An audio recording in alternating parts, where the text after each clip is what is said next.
Well, welcome to the world of Sanskrit, my friends. I am Shankar. I am your co-student. In this session, we are going to see the overall brief introduction to Sanskrit as well as the first level contents, which I am going to cover in different lessons and sessions. Okay. So, introduction to Sanskrit language and course content, that is the objective of this session.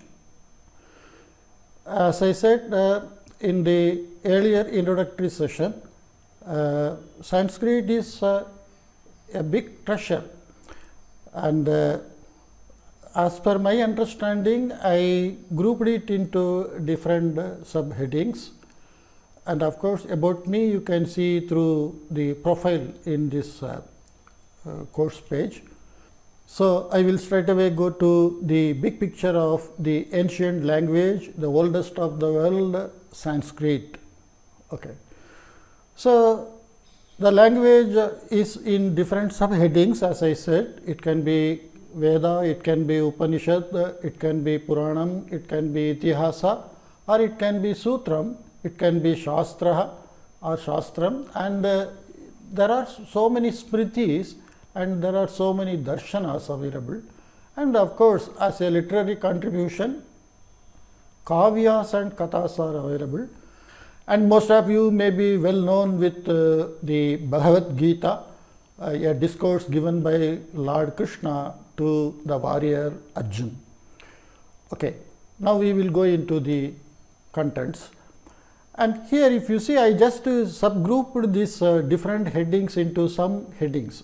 The first one is Veda, Upanishad and Sutra. As we know, Vedas are 4 in number: Rig Veda, Yajur Veda, Sama Veda and Atharvana Veda.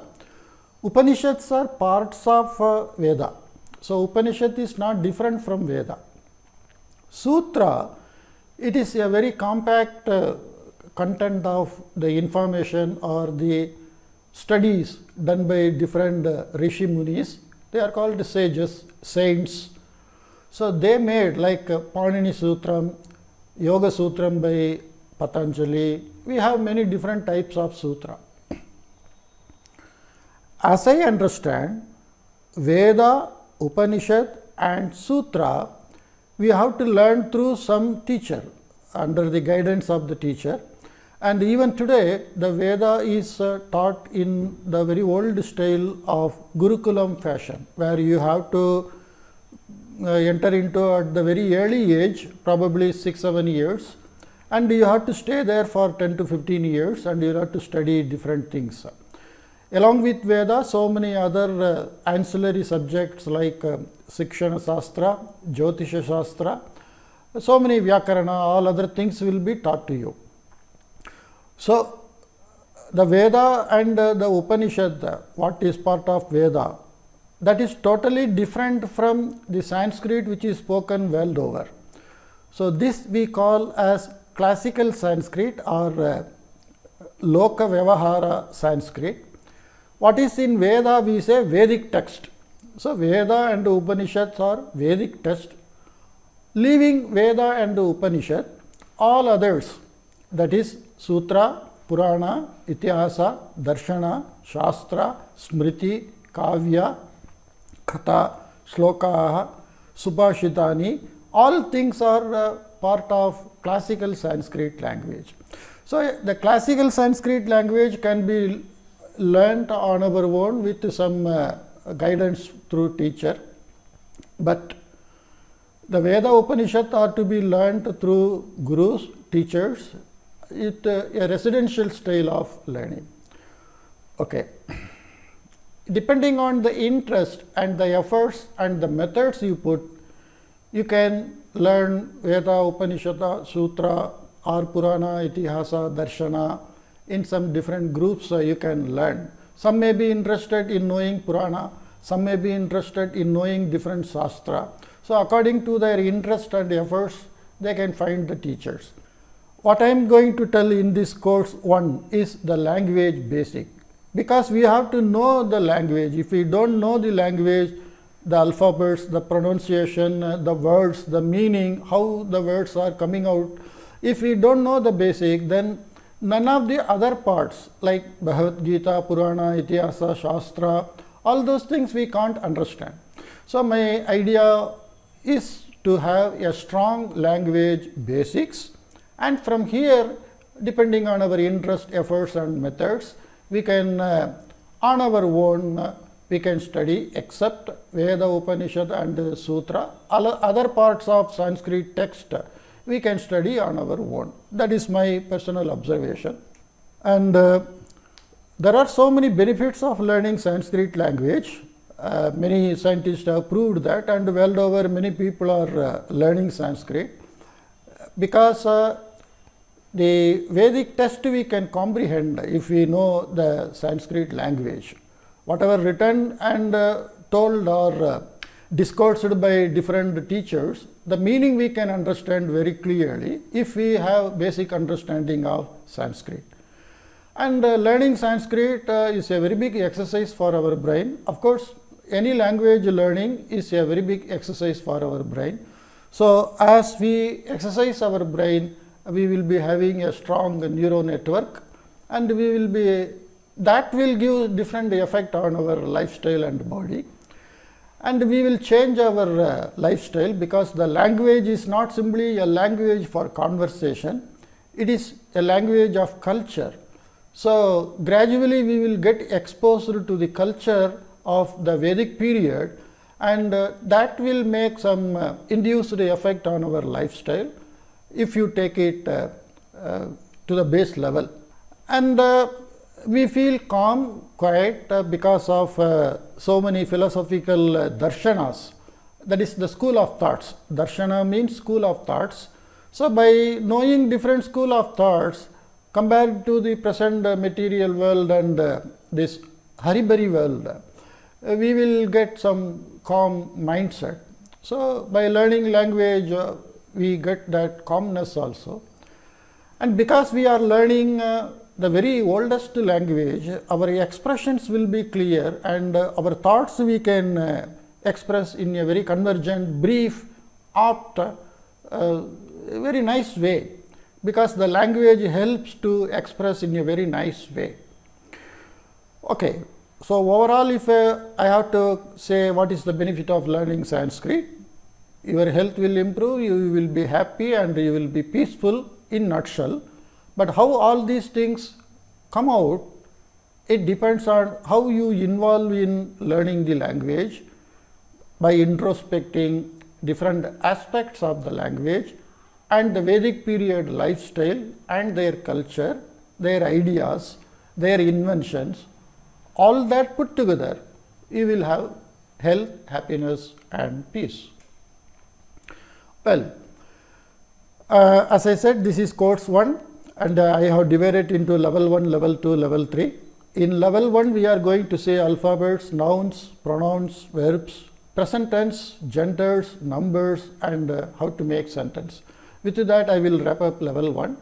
In level 2, you will have all the different cases.